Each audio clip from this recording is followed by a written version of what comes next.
Hello बच्चों, good morning. इसके पहले हम लोग अध्ययन किए थे जल संसाधन।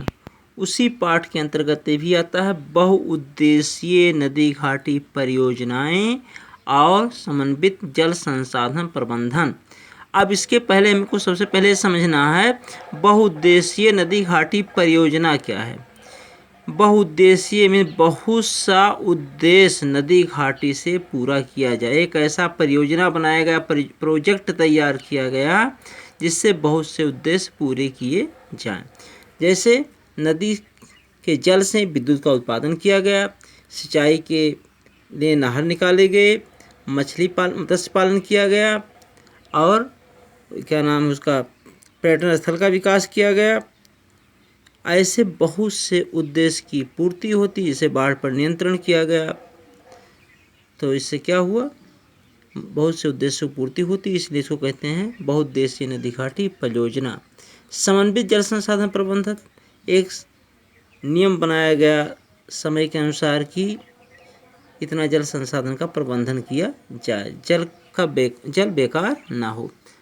हम जल का संरक्षण और प्रबंधन कैसे करें, यहाँ प्रश्न उठता है, हम जल का संरक्षण और प्रबंधन कैसे करें। पुरातत्व, वैज्ञानिक और ऐतिहासिक अभिलेख दस्तावेज बताते हैं कि हमने प्राचीन काल से सिंचाई के लिए पत्थरों और मलबे से बांध, जलाशय अथवा झीलों के तटबंध, नहरों जैसे उत्कृष्ट जलीय कृतियाँ बनाई हैं। इसमें कोई आश्चर्य नहीं कि हमने यह परिपाटी आधुनिक भारत में ही जारी रखी है। यह अधिकतर नदियों के बेसिनों में बांध बनाए जाते हैं। अधिकतर देखिए, बाढ़ पर नियंत्रण के लिए क्या किया जाता है, नदी के दोनों किनारे बांध बनाए जाते हैं जिससे नदी का जल इधर उधर ना फैले। वो जो नदी का तटीय क्षेत्र है, नदी के किनारे के क्षेत्र हैं, वो जलमग्न ना हो। तो इससे क्या किया जा रहा है, पहले से किया गया है सुरक्षा इसका। अब तो और इसका प्रबंधन किया गया, सिर्फ बाढ़ से बचाव नहीं, उसका हमें उपयोग भी करना चाहिए।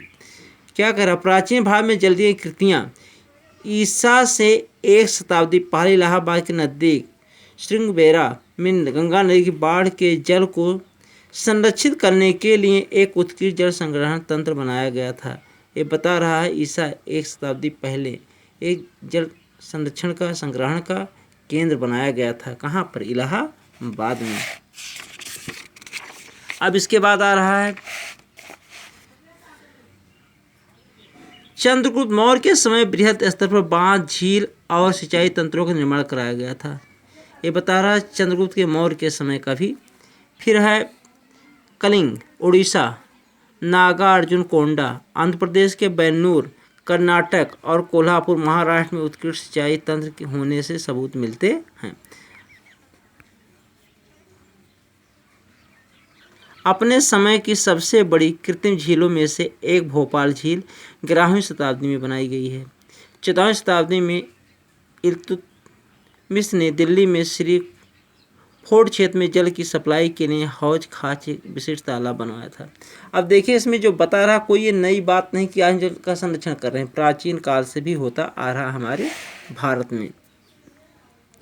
बांध क्या है और वह हमें जल संरक्षण और प्रबंधन में कैसे सहायक हैं। बांध जो होता है, नदी पे बनाया जाता है, नदी के जल को संरक्षित किया जाता है, सुरक्षित किया जाता है। देखिए, बारिश के दिनों में ही जल अधिक होता है और इससे जनधन की हानि होती है। लेकिन वही गर्मी के दिनों में क्या होता है, पानी की समस्या हो जाती है। एक तरफ क्या होता है, बाढ़ से नष्ट होता है, एक तरफ क्या होता है, भारत में सूखा पड़ने से नष्ट हो। अगर वही जल को संरक्षित कर लिया जाए, सुरक्षित कर लिया जाए, तो सूखा के समय हमारे काम आ सकता है। परंपरागत बांध नदियों और वर्षा जल को इकट्ठा करके बाद में से खेतों सिंचाई के लिए उपलब्ध करवाते थे। पहले की जो परंपरा चली आ रही है कि बांध बना करके जल को सुरक्षित किया जाता था, फिर वो सिंचाई के काम आता था। आज तक बांध सिर्फ सिंचाई के लिए नहीं बनाए जाते, अपितु उनका उद्देश्य विद्युत उत्पादन, घरेलू औद्योगिक उपयोग, जल आपूर्ति, बाढ़ नियंत्रण, मनोरंजन, आंतरिक नौचालन और मछली पालन भी है। इसलिए बांधों को बहुउद्देशीय परियोजनाओं में भी कहा जाता है। अभी इसके पहले भी बता दिए थे, विद्युत का उत्पादन किया जाता है, घरेलू उपयोग के लिए, फसल की सिंचाई के लिए, नौसंचालन के लिए, मत्स्य पालन के लिए, पर्यटन का विकास किया जाता है और बाढ़ पर नियंत्रण किया जाता है, इसीलिए इसको कहा गया बहुउद्देशीय नदी घाटी परियोजना। इसलिए बांधों को बहुउद्देशीय परियोजना भी कहा जाता है, जहां एकत्रित जल के अनेकों उपयोग समन्वित होते हैं। उदाहरण के तौर पर सतलुज, ब्यास बेसिन में भाखड़ा नांगल परियोजना जल विद्युत उत्पादन और सिंचाई दोनों के काम में आती है। इसी प्रकार महानदी बेसिन में हीराकुड परियोजना जल संरक्षण और बाढ़ नियंत्रण पर समन्वय है। देखिए इसमें सतलज का, ब्यास का और हीराकुंड की नदी के बारे में बता रहा है। अगला है बांध बहते जल को रोकने, दिशा देने का बहाव कम करने के लिए खड़ी की गई बाधा है, जो आमतौर पर जलाशय, झील अथवा जल भंडार बनाती है। बांध का अर्थ जलाशय से लिया जाता है, न कि इससे के ढांचे से। अधिकतर बांधों में एक ढलवा हिस्सा होता है जिसके ऊपर से या अंदर से जल रुक रुक कर या लगातार बहता है। बांधों का वर्गीकरण उनकी संरचना और उद्देश्य या ऊंचाई के अनुसार किया जाता है। संरचना और उनमें प्रयुक्त पदार्थों के आधार पर बांधों को लकड़ी के बांध, तटबंध बांध या पक्का बांध के अलावा कई उपवर्गों में बांटा जा सकता है। ऊंचाई के अनुसार बांधों को बड़े बांधों और मुख्य बांध या नीचे बांध, मध्यम बांध, उच्च बांधों में वर्गीकृत किया जा सकता है।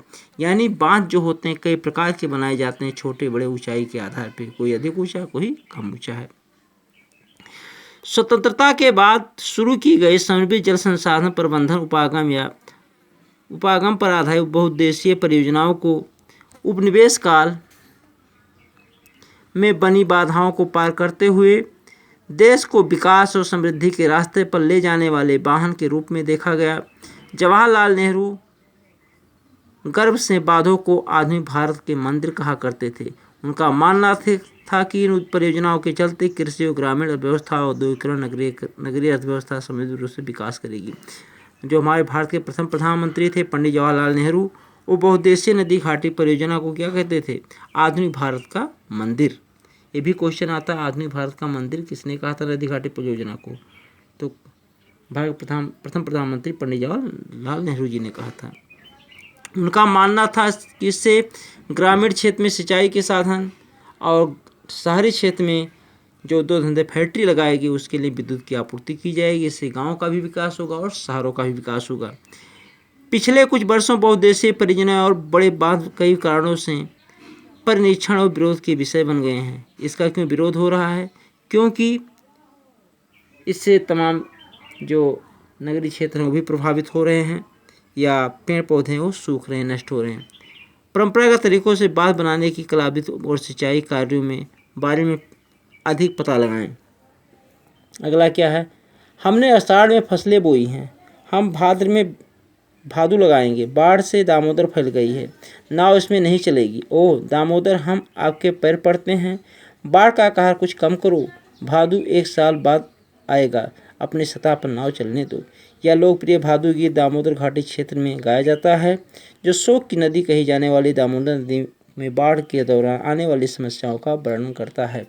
यानी कहा जाता है बंगाल का शोक किस नदी कहते हैं? बंगाल का शोक कहा जाता है दामोदर नदी को।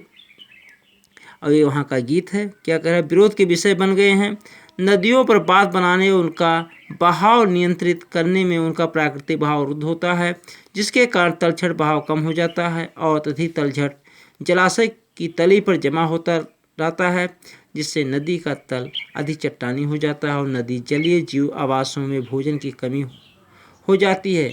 बांध नदियों के टुकड़ों में बांट देते हैं, जिससे विशेषकर अंडे देने की ऋतु में जलीय जीवों को नदियों में स्थानांतरण अवरुद्ध हो जाता है। बाढ़ के दौरान के मैदान में बनाए जाने वाले जलाशयों द्वारा वहाँ मौजूद वनस्पति और मिट्टियाँ जल में डूब जाती हैं, जो कालांतर में अपघटित हो जाती हैं। अब देखिए यहाँ क्या कहा, अगर बाढ़ बना दिया जाएगा तो पानी का बहाव नहीं होगा, इससे जो पेड़ पौधे वहाँ जल जमा होगा तो इससे पेड़ पौधे सूख जाएंगे। धन्यवाद और कल।